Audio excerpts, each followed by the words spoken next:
Pour les propriétaires bailleurs, écoutez bien ce qui suit parce que ça pourrait littéralement vous faire économiser des milliers d'euros. Il s'agit d'une information essentielle sur la prochaine réforme du diagnostic de performance énergétique, le fameux DPE. Allez, on regarde ça de plus près. Voilà la question à 8 000 euros, sans mauvais jeu de mots. C'est le dilemme qui se pose pour pas mal de monde en ce moment. Faut-il se lancer dans des travaux coûteux tout de suite ou est-ce qu'il y aurait une autre solution un peu plus stratégique? En fait, tout est parti d'une histoire vraie. Celle d'un ami qui est propriétaire d'un appartement classé F. Vous savez ce qu'on appelle une passoire thermique? Il était vraiment à 2 doigts de signer un devis plutôt salé. 8 000 euros. Voilà le chiffre qui était écrit noir sur blanc. Pourquoi faire? Pour installer une nouvelle pompe à chaleur et, espérait-il, améliorer la note énergétique de son logement. C'est une somme, hein, on est bien d'accord. Mais alors, pourquoi cette urgence à vouloir dépenser autant d'argent? Eh bien, les raisons sont très simples et très pressantes. D'abord, sortir de la classe F, c'était la condition pour pouvoir à nouveau augmenter son loyer en fonction de l'inflation.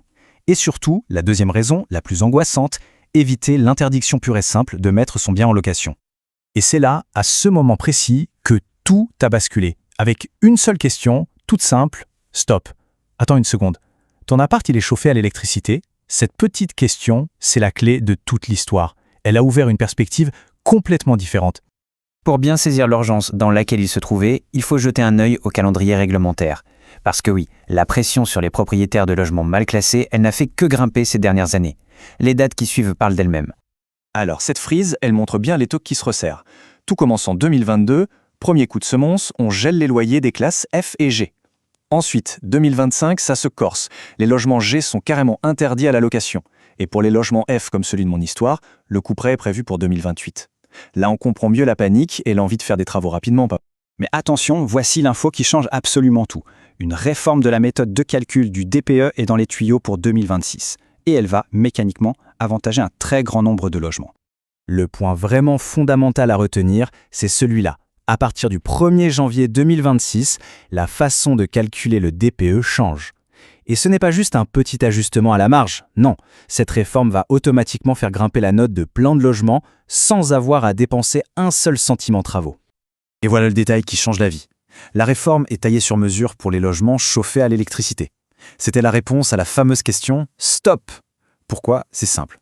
Le calcul va enfin mieux prendre en compte le fait que l'électricité en France est de moins en moins carbonée.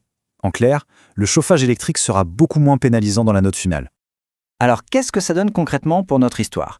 Eh bien, en appliquant cette future réforme, le résultat est sans appel. L'appartement va être reclassé automatiquement, il va passer de la lettre F à la lettre E. Regardez ce tableau. La différence est juste spectaculaire. D'un côté, la situation actuelle. Classe F, loyer bloqué, interdiction de louer en 2028 et la solution à 8 000 euros. De l'autre côté, après le 1er janvier 2026, sans rien faire, le logement passe en E, le loyer peut de nouveau être indexé et l'interdiction est repoussée de 6 ans à 2034. Le coût de cette magnifique opération, 0 euros. On récapitule les gains, parce qu'ils sont énormes. Primo, 8 000 euros qui restent dans la poche, c'est déjà pas mal. Secondo, on retrouve la possibilité d'indexer le loyer, ce qui est loin d'être négligeable.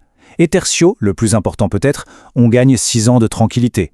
L'échéance passe de 2028 à 2034, c'est gagnant sur toute la ligne. D'accord, mais alors comment appliquer cette information à sa propre situation?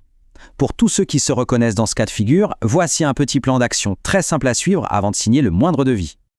C'est un plan en 3 temps très logique. D'abord, la question numéro 1, est-ce que le chauffage est électrique?